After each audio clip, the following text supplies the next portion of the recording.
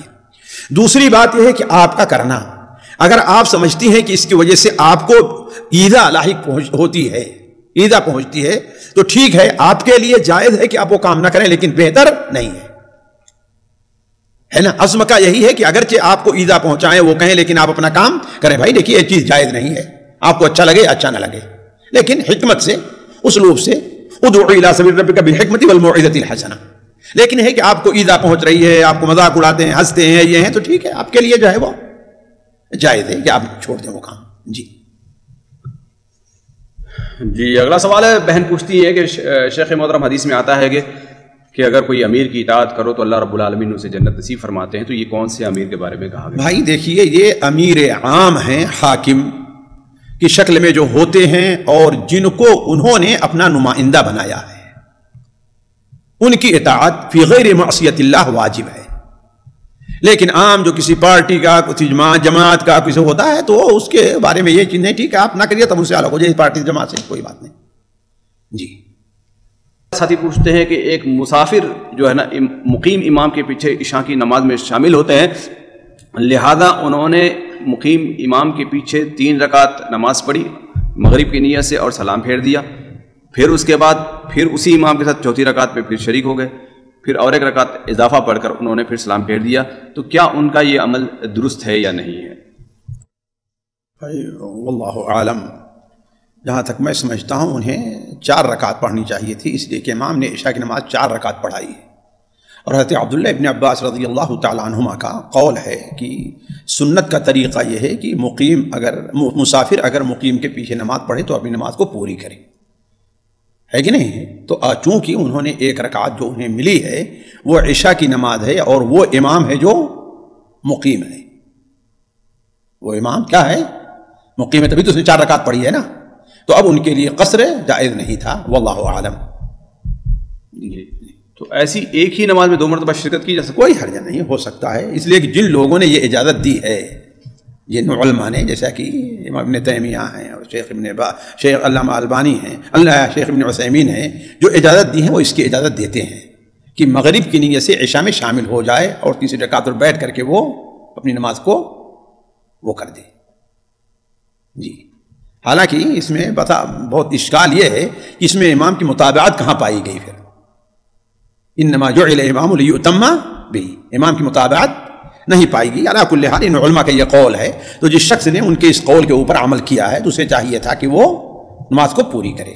جی یہ پہلا ان کا عمل کیسا تھا، یعنی عشاء کی نماز کے ساتھ مغرب کی نماز؟ میں وہی تو کہہ رہا ہوں نا کہ ان علماء نے اس کی اجازت دی ہے، جیسے نہیں اگر دی ہے تو کیا وہ سلام پھیرنے کی اجازت ہے؟ ہاں جی دونوں ہو سکتا ہے، سلام پھیر بھی سکتا ہے اور انتظار کرے کہ سلام پھیر، امام صاحب سلام پھیر سکتا ہے، اور ان لوگوں نے اس بات کی صراحت کی ہے سلام پھیر کر کے ختم کر رہے اور پھر 4تھی جماعت مل جائے تو اس میں شامل ہو جائے۔ جی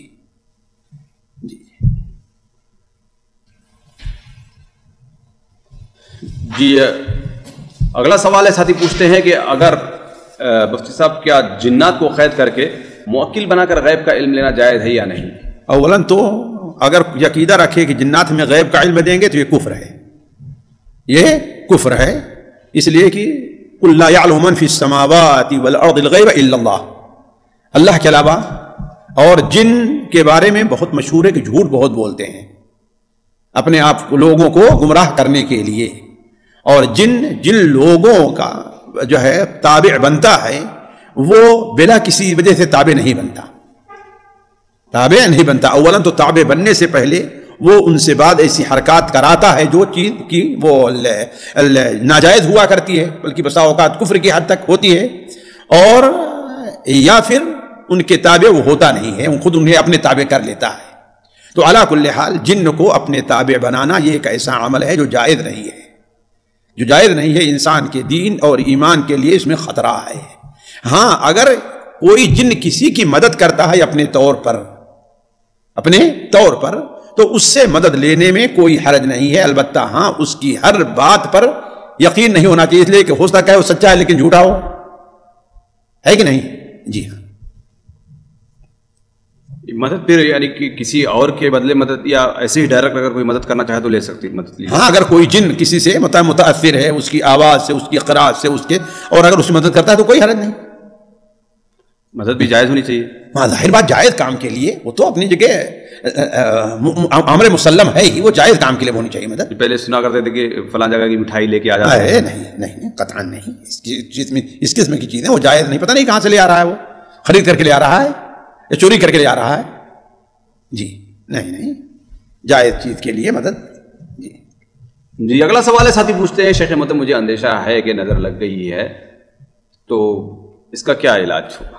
اس کا کیا علاج؟ اللہ تعالیٰ سے دعا کرتے رہیں، اور جس کے بارے میں شبہ ہو جائے کوشش کریں اس کا جھوٹا پی لیں. آپ اگر یہ سمجھتے ہیں کہ اس سے وضو کا پانی مانگیں گے تو ناراض ہو جائے گا تو ٹھیک ہے، اس سے جھوٹا پی لیں. حالانکہ آپ صلی اللہ علیہ وسلم کی حدیث ہے فَإِذَا اغْتُسِلْتُمْ فَاغْسِلُوا، اگر تم سے غسل کرنے کے لیے کہا جائے تو تم غسل کر کے جس کے اوپر نظر لے اس کو پانی دے دو، ہے نا. لیکن اگر کوئی ہو سکتا ہے، بعض لوگ بڑے مزاج کے ہوتے ہیں، میرے بارے میں شبہ کرتے ہو میں اتنا برا ہوں کہ میرے نظر، حالانکہ نظر لگنے کے لیے برا ہونا ضروری نہیں ہے. صحابہ کرام میں سے بعض کی نظر لگ گئی تھی، ہے کہ نہیں ہے؟ یہ بعض دلی جذبات ہوتے ہیں، واللہ عالم. تو علی کل حال اگر آپ کو نہیں پتہ چل رہا ہے تو اس کے لیے آپ اللہ تعالیٰ سے دعائیں کرتے رہیں. اور جیسے بسم اللہ یرقیک من کل شیء یؤذیک من شر کل نفس وعین حاسد اللہ یشفیک، بسم اللہ یرقیک، اللہ تعالیٰ سے گڑ گڑا کر کے دعا کریں، اللہ تعالیٰ شفا دینے والا ہے. جی یہ طریقہ کار کیا ہوگا؟ یعنی پورا اس بندے کو غسل کرایا جائے گا، وضو بھی کافی ہوگا؟ نہیں، اصل ہے غسل کرایا جائے، لیکن بعض لوگوں نے کہا کہ وضو کے پانی بھی سے اگر انسان وہ جو ہے اپنے ہاتھ کو دھو لے، اور جو ہے خاص طور پر اپنا تہبند کا خاص طور پر یہ جو حصہ ہوتا ہے نا اس کو دھول کر کے دے دے، اس کو اپنے اوپر ڈال لے تو کوئی حرج نہیں. یعنی اس کا پانی اس کے اوپر ڈال جی جس کو نظر لگی ہے، منظور جو ہے. جی یعنی یہ مسنون طریقہ ہے. جی مسنون طریقہ ہے. جی اگلا سوال ہے، ساتھی پوچھتے ہیں کہ شیخ محترم اگر کوئی بندہ معاہد تھا، یعنی سب کچھ اپنی زندگی اچھی گزر رہی تھی، لیکن بلڈ پریشر یا کسی بیماری کی وجہ سے اگر اس کو فالج کا اثر ہو جاتا ہے اور اس کا ذہن کام کرنا بند ہو جاتا ہے، پھر اس کے بعد کچھ اس کی یادداشت واپس آتی ہے، اب وہ کفریہ اگر حرکتیں کرتا ہے یا کفریہ باتیں کرتا ہے تو اس کے اوپر کیا حکم لگے گا؟ بھائی دیکھیے، انما الاعمال بالخواتیم، لیکن یہ بات سمجھنا چاہیے کہ اگر اس کا ذہن کام نہیں کر رہا ہے، صحیح طور پر اس کا ذہن کام نہیں کر رہا ہے، وہ اول فول جیسے بکنا ہوتا ہے، تو اس کے لیے دعا کرنی چاہیے. انشاءاللہ اللہ تعالیٰ اس پر اس کی گرفت نہیں کرے گا. لیکن مکمل ذہن کام کر رہا ہے، اچھے اور برے کو سمجھتا ہے، پھر اس قسم کی حرکت کر رہا ہے، تو اللہ تعالیٰ سے پھر بھی اس کے لیے دعا کریں، اسے سمجھائیں، اللہ تعالیٰ سے اس کے لیے خاتمہ بالخیر کی دعا کریں. لیکن ایک سمجھ رکھنے کے باوجود بھی اس قسم کے کلمات کہہ رہا ہے تو اللہ تعالیٰ محفوظ رکھے، یہ اس کی خاتمہ بالشر ہونے کی علامت ایک ہے. جی اگلا سوال ہے، ساتھی پوچھتے ہیں شیخ محترم اگر کوئی شخص ایک گھر یا کوئی ایک زمین لیتا ہے، اس کی نیت ہے کہ ابھی جو ہے نا اس کو ہم بنائیں گے، یہاں پر کچھ رہیں گے، پھر اس کے 2-3 سال کے بعد جب مجھے دوسرا گھر لینے کی ضرورت پڑے گی تو وہاں پر اس زمین یا اس گھر کو میں بیچ کر پھر اپنا لیے دوسری جگہ گھر لے لوں گا، تو اب جو گھر لیا ہے یہ 2-3 سال کا جو وقفہ ہے اس میں وہ اس کی زکوٰۃ دے گا یا نہیں دے گا؟ بھائی دیکھیے، اگر وہ گھر بنا رہا ہے تو اس کا مطلب ہے کہ وہ جو ہے یا تو اسے کرائے پر دے گا، اور یہ بھی رہ بھی سکتا ہے، اور اگر نہیں رہا تو اس کی پکی نیت ہے کہ نیت یہ ہے کہ ابھی صرف انویسٹمنٹ کے لیے لیا جا رہا ہے. ہاں تو فضائل اس کی زکوٰۃ دے گا، وہ اس کی زکوٰۃ پہلے سے وہ ابھی وہ رہتا ہے 3 سال پہلے سے رہ رہا ہے. لیکن یہ ہے کہ وہ اگر یہ ہے کہ ہاں ہم یہ بیچنے کے لیے جب قیمت آ جائے تو ہم اس کو بیچ دیتے ہیں، یہی نیت اس کی ہے نا. یا یہ کہ ابھی ہم رہتے ہیں، ہے نا، لیکن ہم اس میں رہائش رکھ رہے ہیں، دوسرے ملک میں اس کو گھر لینا ہے، وہاں پر دوسرے ملک میں کیا مطلب؟ یعنی مثال کے طور پر کوئی ابھی انڈیا میں رہتا ہے، انڈیا میں اس نے ایک زمین خریدی یا گھر خریدا ہے یا زمین خریدی اور کہا کہ یہ زمین 3 سال تک، ابھی 3 سال کے بعد مجھے امریکہ اور یورپ میں گھر خریدنا ہے، تو تب مجھے جب وہاں خریدنا ہوگا تو اس کو میں نکالوں گا اور وہاں پر گھر لے لوں گا. واللہ اعلم، واللہ اعلم. چلیے اگلا سوال. اس میں شک کہاں سے آ رہا ہے بھائی؟ اس لیے کہ جو ہے اولا تو رہائش کر رہا ہے، ایک چیز ہے، دوسری چیز ہے رہائش بھی اگر نہ ہو، مثال کے طور پر کوئی ہاں رہائش نہیں ہے، رہائش نہیں ہے تب تو کوئی شبہ نہیں کہ اس پر زکوٰۃ ہے. اچھا رہائش نہیں بنا اس لیے رہا ہے کہ قیمت اچھی ہم کو ملے گی، بنا اس لیے رہا ہے کہ صرف زمین کے مقابلے مکان کی قیمت کیا ہے، وہ تو پھر ایک الگ چیز ہے، لیکن اس لیے بھی بناتے ہیں بعض لوگ کہ انجوائے کر لیں گے، تھوڑا سا فائدہ اٹھا لیں گے، اس پر کچھ بنا کے اس طرح بنا لیں گے وہاں پر. واللہ عالم، اسی لیے تو میں کہہ رہا ہوں اس تو واللہ عالم. جی اگر آپ کے پاس کوئی فیصلہ ہے تو کر دیجیے، میں تو کہتا ہوں اللہ عالم. نہیں اس کی وہ نیت جو آگے کی نیت ہے اس نیت کو لیا جائے گا. دیکھیے آپ دوبارہ بدل دے رہے ہیں اپنے معاملے کو. پہلے تو کہہ رہے ہیں، دوسرے کہہ رہے ہیں ہم بنا رہے اس سے فائدہ اٹھا لیں، انجوائے کر لیں، ہم اس کو اس طرح بنا لیں. تو اس کا مطلب اس کی نیت میں دو چیزیں آ گئی نا. ایک تو اپنی رہائش بھی اور دوسری وہ بھی ہے. دونوں نیتیں پکی ہیں، دونوں پکی ہیں. اس لیے میں کہہ رہا ہوں اللہ عالم، اللہ عالم. جی ہاں کسی اور سے پوچھ لیں. جی کرام، ہمارے علمی اور عوامی دروس اور سوال و جواب کی مجلسوں سے آپ خود بھی مستفید ہوں اور اپنے دوست و احباب کے ساتھ بھی شیئر کریں. عین ممکن ہے کہ آپ کے شیئر سے کسی کی اصلاح اور آپ کے لیے صدقہ جاریہ بن جائے. واٹس ایپ پر اسلامک میسج حاصل کرنے کے لیے نمبر نوٹ فرمائیں: یعقوب عزیز 00966 5089599707. واٹس ایپ سوال و جواب گروپ میں ایڈ ہونے کے لیے نمبر نوٹ فرمائیں: عبدالسلام عمری 00966 502627 نمبر بھیجتے ہوئے نام اور پتہ ضرور لکھیں. اسی طرح ہمارے یوٹیوب چینل اسلامی دعویٰ کو ضرور سبسکرائب کریں تاکہ ہماری ہر نئی اور اہم ویڈیو کی اطلاع آپ کو فوری حاصل ہو جائے.